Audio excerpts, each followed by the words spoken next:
አርዕስተ ዜና። ምክትል ፕሬዝዳንቱ የሂክማ እስላማዊ ዩኒቨርሲቲ የግንባታ ሂደትን ጎበኙ። በአዲስ አበባ መስማት ለተሳናቸው ዜጎች የመንጃ ፍቃድ ስልጠና መሰጠት ተጀመረ። ኢራን ለጎረቤት ሀገራት ጠንካራ ማስጠንቀቂያ ሰጠች። ኢልሃን ኡመር ጥቃት ተሞከረባቸው።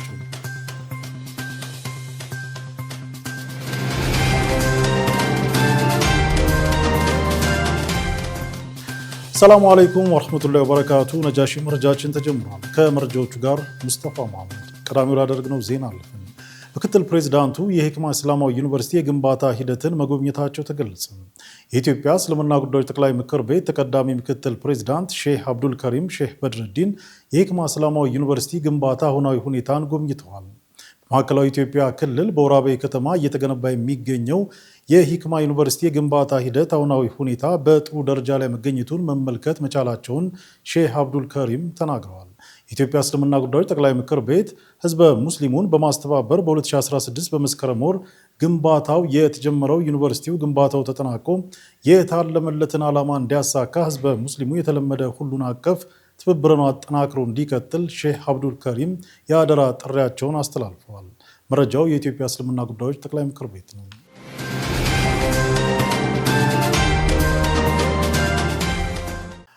በአዲስ አበባ መስማት ለተሳናቸው ዜጎች የመንጃ ፍቃድ ስልጠና መሰጠት ተጀመረ። የማህበረሰብ ክፍሎች በተደጋጋሚ ሲያቀርቡ የነበሩትን ጥያቄ ተከትሎ የመንጃ ፍቃድ ስልጠና እንዲያገኙ መፍቀዱን የአዲስ አበባ ከተማ አሽከርካሪና ተሽከርካሪ ፍቃድና ቁጥጥር ባለስልጣን አስታውቋል።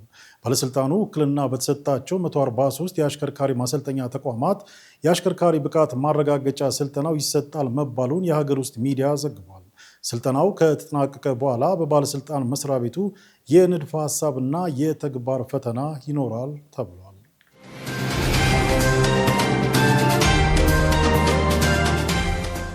ክቡራትና ክቡራን ተመልካቾቻችን ነጃሺ መረጃችን እንደቀጠለ ነው። አሁን ደግሞ ከውጭ ወዳገኘናቸው ዜናዎች አልፈናል። ኢራን ለጎረቤት ሀገራት ጠንካራ ማስጠንቀቂያ ሰጠች። የአሜሪካ የጦር አውሮፕላን ተሸካሚ መርከቦች በመካከለኛው ምስራቅ ባህር ክልል መዳረሳቸውን ተከትሎ ኢራን ለጎረቤት ሀገራት ከበድ ያለ ማስጠንቀቂያ አስተላልፋለች። የኢራን እስላማዊ አብዮታዊ ዘብ ኃይል ትናንት ማክሰኞ ባወጣው መግለጫ ማንኛውም የጎረቤት ሀገር ግዛት በኢራን ላይ ጥቃት እንዲሰነዘር ከተባበረ እንደ ጠላት ተቆጥሮ ጥቃት እንደሚጠብቀው አብዮታዊ ዘቡ አስጠንቅቋል። ጎረቤት ሀገራት ወዳጆቻችን ናቸው፣ ነገር ግን መሬታቸውን፣ ሰማያቸውንና ውሃቸውን በኢራን ላይ ለሚሰነዘር ጥቃት መጠቀሚያ ከሆነ እንደ ጠላት መቁጠራቸውን የአብዮታዊ ዘቡ የባህር ኃይል ፖለቲካዊ ምክትል አዛዥ መሐመድ አክባር ዛድ ለፋርስ የዜና ወኪል ተናግረዋል። የኢራን ማስጠንቀቂያው የወጣው በአካባቢው ያለው ወታደራዊ ውጥረት በከፍተኛ ሁኔታ በጨመረበትና አሜሪካ በቀጠናው ያላትን የጦር ኃይል እያጠናከረች ባለችበት ወቅት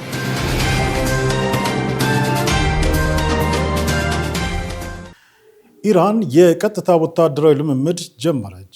ሀገሪቱ ወታደራዊ ልምምድ መጀመሯን ባስታወቀችበት በዛሬው ዕለት በሆርሙዝ ቀጠና ውስጥ ያለውን የአየር ክልሏን ሙሉ በሙሉ ዘግታለች። ዝርዝሩን መሐመድ ሚፍታር እንደሚከተለው አዘጋጅቶታል። ኢራን እንደ ፈረንጆቹ አቆጣጠር ከጥር 27 እስከ 29 ከሆርሙዝ የባህር ሰርጥ አቅራቢያ የቀጥታ ወታደራዊ ልምምድ እንደምታደርግ አስታውቃለች።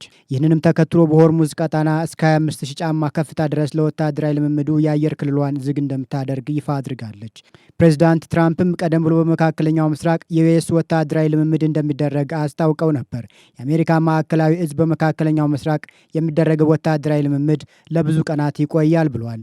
ከወታደራዊ ልምምዱ ባሻገር ዋሽንግተን እና ቴህራን ወታደራዊ ልምምዱን ተከትሎ አንዳቸው ሌላኛቸውን አስጠንቅቀዋል። ተንታኞች ልምምዱ በመካከለኛው ምስራቅ እያየለ የመጣውን ውጥረት ያባብሰዋል እያሉ ነው። ኢራን በሆርሙዝ የባህር ሰርጥ የምታደርገውን የቀጥታ ወታደራዊ ልምምድ አስመልክቶ ለየርመን ወይም ናቶም ማስጠንቀቂያ ልካለች። አሜሪካና ኢራን የሚለዋወጡት ዛቻ ወደ ጦርነት እንዳያመራ ተሰክቷል። አሜሪካ ኢራንን በወታደራዊ ኃይል ከብቤያለሁ ብላለች። ኢራንም ከአሜሪካ የአብርሃም ሊንከን የጦር መርከብ ጀምሮ አሰጥማችኋለሁ ብላለች። በመካከለኛው ምስራቅ በተለይም በፐርሺያ ገልፍ የጦርነት ውጥረት እያየለ በመጣበት በዚህ ወቅት ኢራን የአሜሪካን ግዙፍ የአውሮፕላን ተሸካሚ መርከብ ዩኤስኤስ አብርሃም ሊንከንን ማስጠም ትችላለችን የሚለው ጥያቄ በዓለም የደህንነትና የጦርነት ተንታኞች መካከል ከፍተኛ ትኩረት አግኝቷል። የዩኤስኤስ አብርሃም ሊንከን አንድ መርከብ ብቻ ሳይሆን በሚሳኤል መከላከያ ስርዓት የተጠበቁ ዲስትሮየርስ፣ የአየር መከላከያ ራዳሮችና የኤሌክትሮኒክ ጦርነት አቅሞች በሙሉ የተከበበ የጦር ቡድን ኬሪየር ስትራይክ ግሩፕ ነው። በዚህም ምክንያት በአብርሃም ሊንከን የጦር መርከብ ላይ ማንኛውንም አይነት የሚሳኤል ወይንም የአየር ጥቃት መፈጸም እጅግ አስቸጋሪ ያደርገዋል። ዋናው ነጥብ ግን መርከቡን ማስጠምና ሚሽን ኪል ተብሎ የሚጠራውን ማስተጓጎል መካከል ያለው ልዩነት በማብራራት ኢራን መምታት ትችላለች ወይ የሚለው ነጥብ ነው። ባለሙያዎች እንደሚገምቱት እንደዚህ ያለን ግዙፍ የአውሮፕላን ተሸካሚ መርከብን ሙሉ በሙሉ ማስጠም የማይታሰብ ነው። ነገር ግን ራዳሩን፣ የኮማንድ ስርዓቱን ወይም የአየር ማረፊያና መነሻ ስርዓቱን ለጊዜው ማቆም ይቻላል። ይህ ለኢራን ቀላሉና የተሻለው አማራጭ ነው። ኢራን እጅግ የተራቀቁ የሃይፐርሶኒክና የባሊስቲክ ሚሳይሎች፣ ድሮኖችና የኤሌክትሮኒክ ውጊያ መሳሪያዎች አሏት። እነዚህ የኢራን ከፍተኛ የጦርነት አቅሞች ቢሆኑም በኤጂስ የተጠናከረውን የአሜሪካን መከላከያ መስመር ሰብሮ በመግባት መርከቦቹን ሙሉ በሙሉ ማስጠም ግን የማይቻል ነው። በአሁኑ ወቅት ደግሞ ዩኤስኤስ አብርሃም ሊንከን መርከብ ራሷን ሰውራለች ወይም በወታደራዊ ቋንቋ ኮምዳርክ ውስጥ ገብታለች። መርከቧ ወደ ኢራን ከተቃረበች በኋላ ከዓለም ጋር ያላትን የሬዲዮና የዲጂታል ግንኙነት ሙሉ በሙሉ አቋርጣለች። ይህ ኮምዳርክ በመባል የሚታወቀው የሬዲዮ ዝምታ የወታደራዊ ስልት እርምጃ ሲሆን ለጠላት ወገን የሚላክ ጠንካራ መልእክት ነው። የመርከቡ ትክክለኛ ቦታና ቀጣይ እርምጃ እንዳይገመት ለማድረግ በሚወሰድ እርምጃ በመርከቧ ላይ ያሉ በሺዎች የሚቆጠሩ ወታደሮች እንኳን ከቤተሰቦቻቸው ጋር የነበራቸውን የስልክና የኢንተርኔት ግንኙነት ሙሉ በሙሉ አቋርጠዋል። ባለሙያዎች ይህንን እርምጃ የዲፕሎማሲ ጊዜ መባቻና የተግባር ጊዜ ዋዜማ እያሉ ይጠሩታል። ጦርነቱ ሊጀመር አንድ ቀጭን ትዕዛዝ ብቻ ነው የቀረው እንደማለት ነው። ለማንኛውም ግን ነገ የሚፈጠረውን አብረን የምናየው ይሆናል።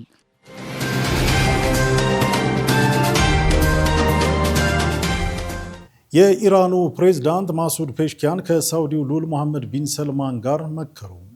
የአሜሪካው የጦር መርከብ ቀጠናው ላይ መድረሷን ተከትሎ መሪዎቹ በጸጥታ ጉዳይ ላይ ተወያይተዋል። እስራኤልና አሜሪካ በኢራን ላይ ጥቃት ያደርሳሉ የሚል ፍራቻ ባየለበት ሰዓት ፔሽኪያን ከግጭት የሚያተርፍ የለም ብለዋል።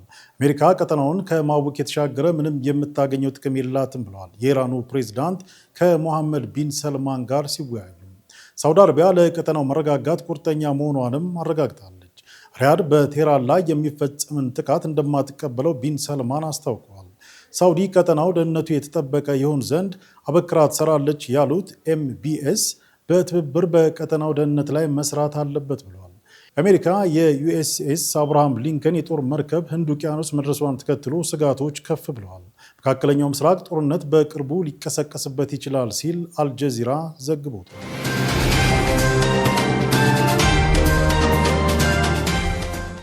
ቱርክና አሜሪካ በሶሪያና በጋዛ ጉዳዮች ላይ መወያየታቸው ተገለጸ። የቱርኩ ፕሬዝዳንት ረሲፕ ጣይብ ኤርዶጋንና የአሜሪካው ፕሬዝዳንት ዶናልድ ትራምፕ በስልክ ባደረጉት ውይይት በሶሪያና በጋዛ ስላለው ወቅታዊ ሁኔታ መምከራቸው ተዘግቧል። ሁለቱ መሪዎች ቀጠናዊ ጉዳዮች በተጨማሪ በሁለቱም ሀገራት መካከል ስላለው የንግድ ግንኙነት በተለይም በመከላከያ ኢንዱስትሪው ዙሪያ ስላለው ትብብር በዝርዝር መምከራቸውን አናዶሉ የዜና ወኪል ዘግቧል። ቱርክ አሜሪካ ጋር ያላትን ትብብር ለማሳደግና በሁሉም ዘርፎች የጋራ ተጠቃሚነትን የሚያረጋግጡ እርምጃዎችን መውሰዷን እንደምትቀጥል ፕሬዝዳንት ኤርዶጋን ገልጸዋል። ቱርክ በጎረቤት ሶሪያ የተደረሰው የተኩስ አቁምና የውህደት ስምምነት ሙሉ በሙሉ ተግባራዊ እንዲሆን ትኩረት እንደሚያስፈልገው ኤርዶጋን ተናግረዋል። ሂደቱንም ከአሜሪካና ከሶሪያ ባለስልጣን ጋር በመቀናጀት በቅርበት እየተከታተሉ መሆኑን አመልክተዋል። መሪዎቹ በጋዛ ያለውን የሰላም ጥረት በተመለከተም ሀሳብ መለዋወጣቸው ተገልጿል። የሁለቱ መሪዎች ውይይት በሁለቱ ሀገራት መካከል ያለውን ዲፕሎማሲያዊ ግንኙነት ወደ አዲስ ምዕራፍ ለማሸጋገር ያለመ መሆኑ ተገልጿል።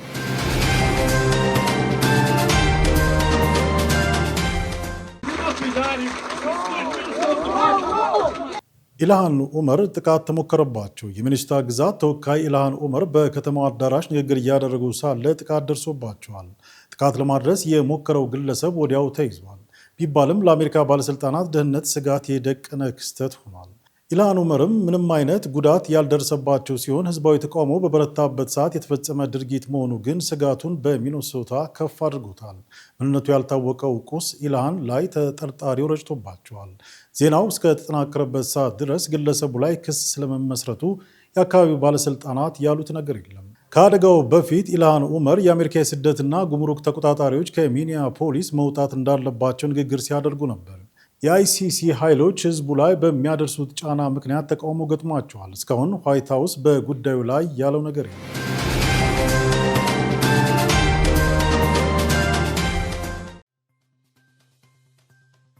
አካል ጉዳተኛዋ ኡምራ አድራጊ የበርካቶችን ቀልብ ስባለች። ኡምራ በምታደርግበት ወቅትም አባቷ ተሸክሟት እንደነበር በማህበራዊ ሚዲያ የተለቀቁት ምስሎች ያሳያሉ።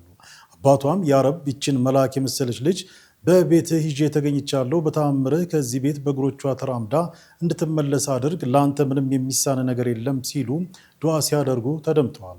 በርካቶችም በልጅቷ ጉዳት እንዲሁም በምታደርጋቸው እንቅስቃሴዎችና በዱዓዋ ሁሉ ቀልባቸው ተነክቶ በስፍራው የነበሩ ብቻ ሳይሆን በርካቶች በማህበራዊ ሚዲያም ተመልክተው ዱዓ አድርገውላታል።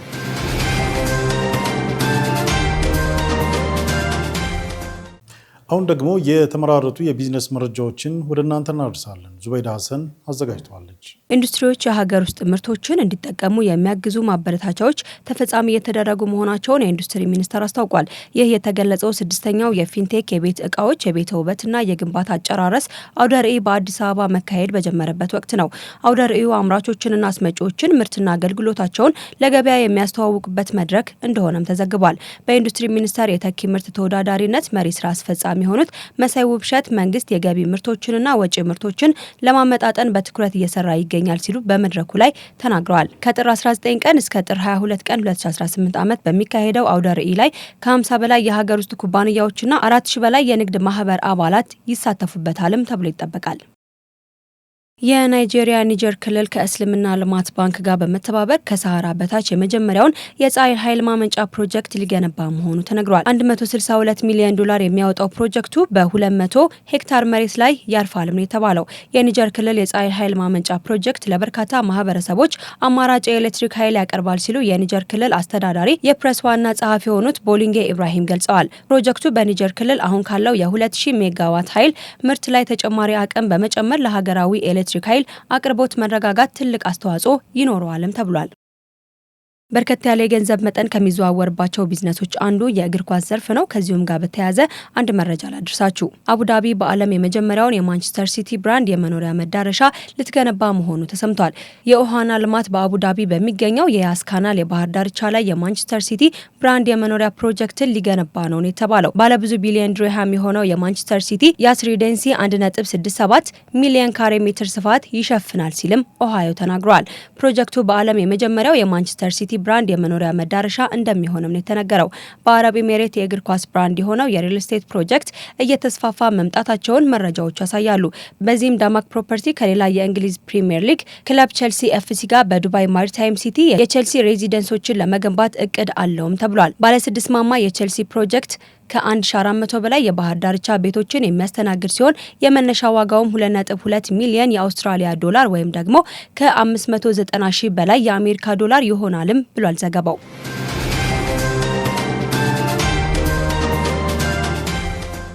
በመጨረሻም የተለያዩ ሀገር ህዝቦችን የአኗኗር ሁኔታ የምናስቃኝበትን የአኗኗር ዘይቤ መሰናዷችን እናደርሳችኋለን።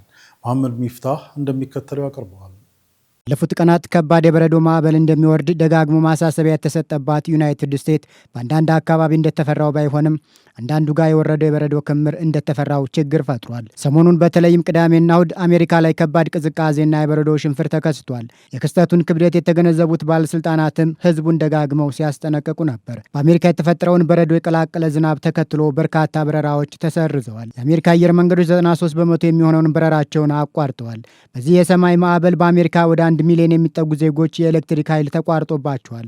በአንዳንድ የአሜሪካ ከተሞች የሚደረጉ በረራዎችም ተስተጓጉለዋል። ይህንንም ተከትሎ ፕሬዚዳንት ዶናልድ ትራምፕ በ10 ግዛቶች ላይ የአደጋ ጊዜ አዋጅ አውጀዋል። የበረዶ ሽንፍር በአውሮፓም ከፍተኛ መስተጓጎል ፈጥሯል። በአውሮፓ ሰኞ ከቀትር በኋላ የሙቀት መጠኑ ከ0 በታች 2 ዲግሪ በመድረሱ ምናልባትም በረዶ ይቀልጥ ይሆናል የሚል ተስፋ ነበር።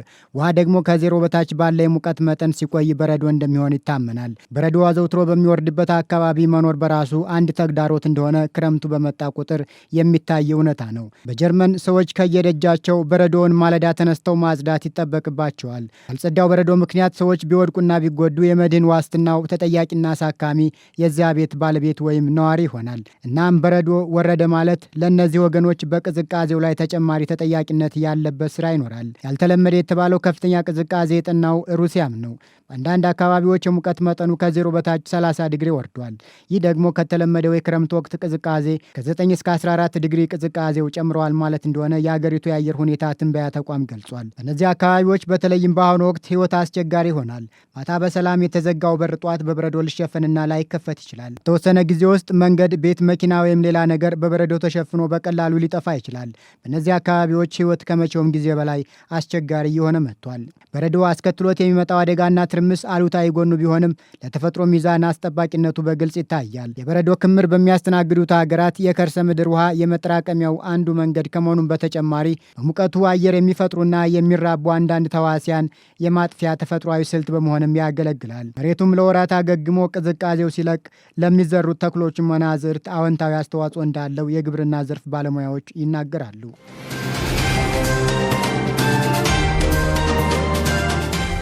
ክቡራትና ክቡራን ተመልካቾቻችን ከነጃሺ ቲቪ ወደ እናንተ ሲደርስ የነበረው የዜና ሰዓታችን በዚሁ ተጠናቋል። ከቀሪ የነጃሺ ፕሮግራሞች ጋር መልካም ቆይታ ይሁንላችሁ። ሰላሙ አለይኩም ወራህመቱላሂ ወበረካቱ።